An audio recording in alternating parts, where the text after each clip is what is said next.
when you go out into the world after you graduate, you will be made aware of a new concept. And that concept is called gratuity. Now, gratuity has its origins in 15th century Latin.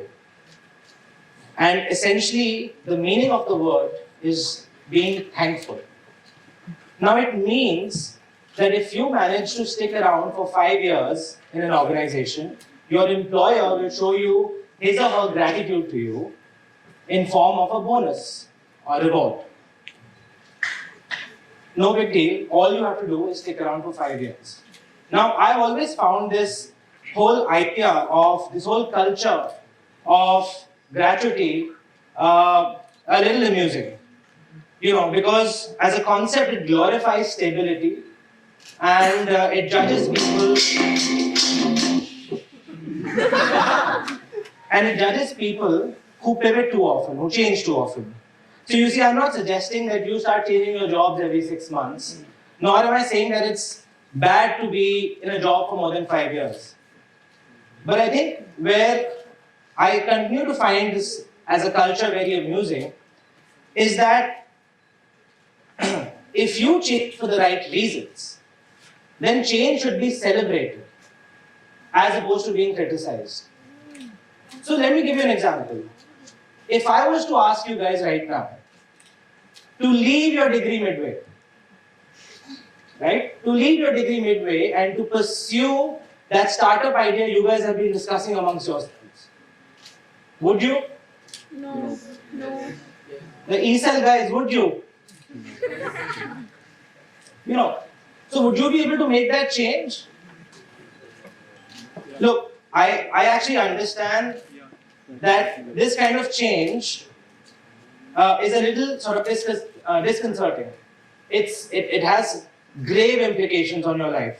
I understand that. But it's equally true that if you can learn to embrace change and use it to your advantage, it can prove to be an invaluable ally in your career growth. Irrespective of whether you choose to be an entrepreneur or an employee.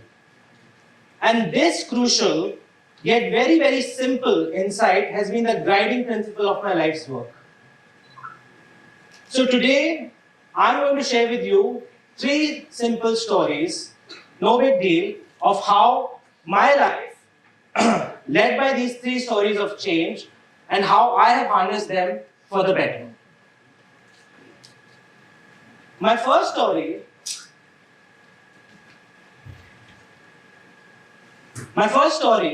about change is based on when you actively seek it. Often on a whim or a flash of madness, it's what you would colloquially call change ka keeda, addicted to change. And my journey with change started at the age of 14, when most kids were thinking of what they will study in grade 11 and 12. I was driven simply by an urge to explore the world. After my 10th board exams, I convinced my parents, and I got lucky that I convinced them to send me to a boarding school in Australia, in a desolate part of Australia, based in a small valley called Queensland, based in a small valley called Coralvin. Now, for a kid growing up in Delhi, in a happy, cushioned household, with an extremely, extremely loving family, the move to Australia was a very difficult one. I was away from home, away from my family, friends, and for the first time in my life, I had lost my sense of belonging.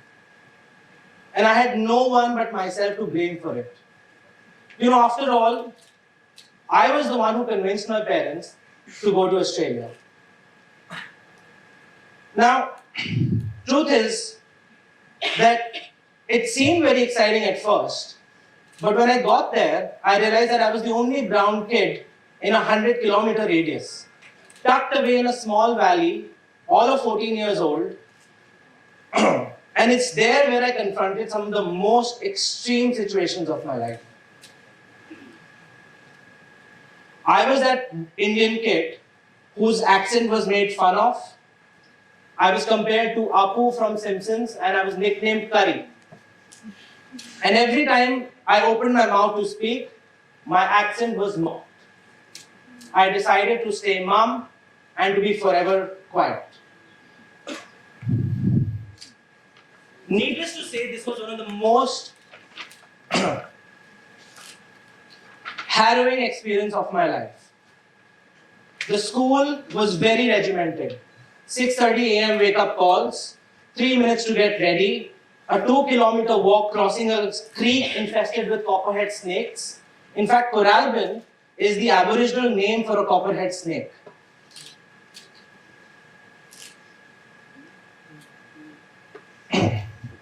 I was not having a good time, and I was stuck. In the summer vacation, when everybody went back home, I wanted to not have my parents spend money on the flight tickets. I didn't want to burden them with that financial obligations. After all, they were anyway paying so much for me to be there. So I hid in the empty dormitory. As the entire valley was based just on the school, it was one of the most scary time of my life. As I looked to survive on cup noodles and vending machines, I often found myself in a state of solitude that was so disconcerting that I almost lost my mind. Sometimes making me run, hallucinating into the nearest forest, screaming and crying, lusting for any human contact. Living alone with nobody around you for 10 days makes your mind wander. But even as life seemed unbearable, I was not ready to give up.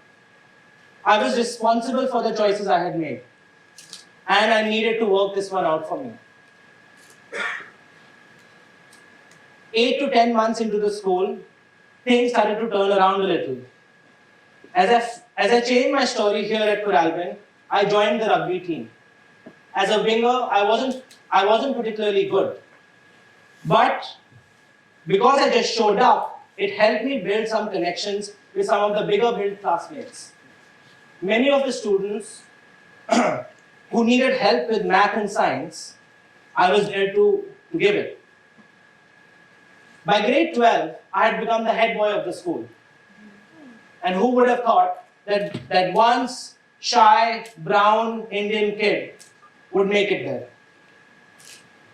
It is here where I eventually made the best friends of my life.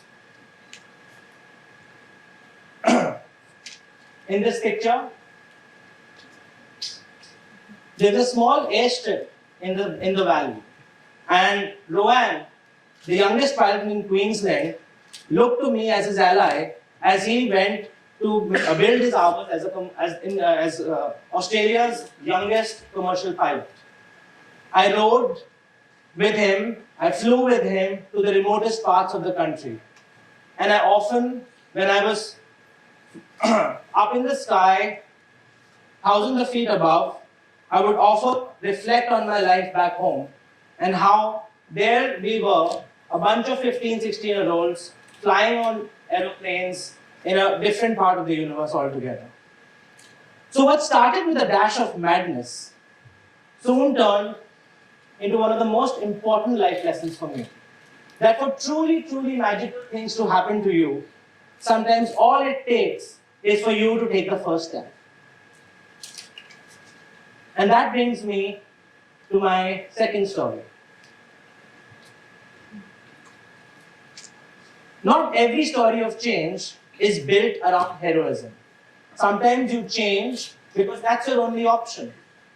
And that's another kind of change which I want to talk to you about today. The change you have to deal with almost on a daily basis to simply survive. I want to illustrate that change with the second innings of my life built around my startup story. It's a story of how I became an accidental entrepreneur. After a brief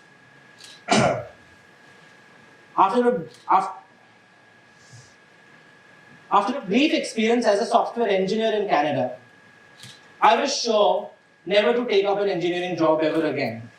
Scarred with my experiences, I came back to India uncertain of my future prospects. Unlike many other great entrepreneurs, I never had an aha moment. In fact, my my foray into entrepreneurship was only driven out of fear, and by being and the fear of not being able to find a job. To the outsider, startup seems glamorous. They seem sexy. They seem that entrepreneurs will get to the covers of magazines. But honestly, there is nothing glamorous being pigeonholed in a 7 by 3 feet of an office, constantly worrying about how you would pay your bills, and surviving in an ecosystem where you don't know when your next paycheck or from whom it will come. There are days when you just want to give up and take up a job. And that's not an option because there are people who are depending on you. And their livelihoods are dependent on you. But what happens when you're met with the darkest, deepest moments of your life? Would you ever forgive yourself for giving up? My journey as an entrepreneur was met with lots of ups and downs. As I sought to build India's first digital media lifestyle publication company, at a time when internet businesses weren't as democratic as they are today, monies weren't easy. As monies ran out, I found myself in a very grave situation. I barely had 2 months of runway into my company before we had to call it quits. Luckily, I was able to find an investor who would buy into my vision. 3 weeks into that conversation, I knew that that investor was not aligned with my long-term visions. So as I walked away with a heavy heart from a deal that was going to salvage my situation, it looked like for the final time, it was time to call it quits. The curtains for the business had to be drawn down. And the chance to my message, and then a chance message to my current investor and boss gave us an unlikely lifeline. Turns out, he had just taken over the internet arm of a 175-year-old media company. Satyan was driving his own change. His endeavor was to turn the narrative of the digital arm of this company from a digital media to a digital products company. And it's that relationship which helped me build a new story for my company. So that brings me to the end of the second story. And what did I learn from it? Well, that doing a startup isn't sexy. That everything I had known at that period of time, that the change was driven by an innate need to survive, to keep me and my startup afloat. And what I learned was that startups need to constantly change, and the best way to deal with that change is with the courage and ability to hustle. And that brings me to my third story and the final story for the day. And it's the kind of change I'm talking about here that you have to deal with when you're gunning for scale. In a large organization with a large workforce, how do you build a culture of change? Getting people to embrace change without causing a lot of anxiety. How do you do that? How do you adapt to a scenario where you need to give control of the larger benefit of the organization? So here's the story. When my company got acquired, I continued to lead it. And I was excited. We had the resources now of a large organization and the nimbleness of a startup. It was now time to set course for a new change. A change driven by the need to create true and genuine impact. As we continued to create newer brands, change became an inherent part of my team's DNA. Not settling for where we were at, we pioneered at social media. Change, as India changed how it consumed its stories, so did we. And as data became cheaper, we gave India some of its biggest, most viral video IPs. Honest Reviews, South Delhi Girls, and hundreds of others continue to define a new generation of consumers in India.